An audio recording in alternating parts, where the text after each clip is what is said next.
اب یہاں پہ ایک انتہائی خوبصورت واقعہ ہے، اور اس میں ان لوگوں کے لیے جو اپنے آپ کو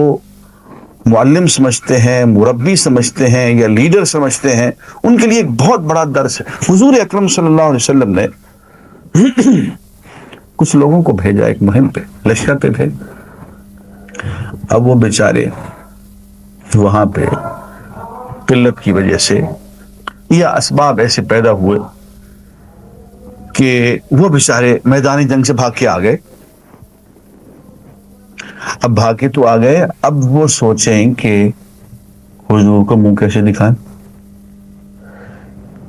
تو سوچ کے اس نتیجے پہنچے کہ بھائی اب تک جو ہو گیا وہ ہو گیا۔ حضور اکرم صلی اللہ علیہ وسلم کے سامنے جرأت کر کے ہم پہنچ جاتے ہیں، جو صحیح صورتحال ہے وہ بیان کر دیتے ہیں،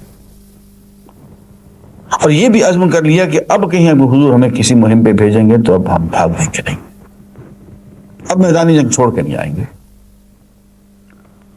تو حضور کی خدمت میں حاضر ہو گئے اور کہنے لگے کہ یا رسول اللہ، ہم فرار ہو کے آئے ہیں، ہم تو فراری ہیں۔ آپ نے کہا تم فراری نہیں ہو، تم کراری ہو۔ تم فرار ہو کے نہیں آئے ہو، تم میدانی جنگ سے بھاگے ہوئے نہیں ہو، بلکہ تم پلٹ کر حملہ کرنے کا عزم کر کے آئے ہو، تم کرار ہو۔ عزیزان گرامی،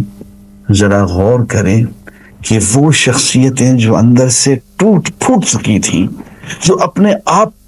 سے متنفر ہو رہی تھی، جنہیں حضور اکرم صلی اللہ علیہ وسلم کی خدمت میں آنے کی جرأت نہیں ہو رہی تھی، اور ان کے منہ سے لفظ نکلا تو صرف اتنا کہ ہم بھاگے ہوئے لوگ ہیں، حضور کے ایک جملے سے کہ نہیں، فراری نہیں،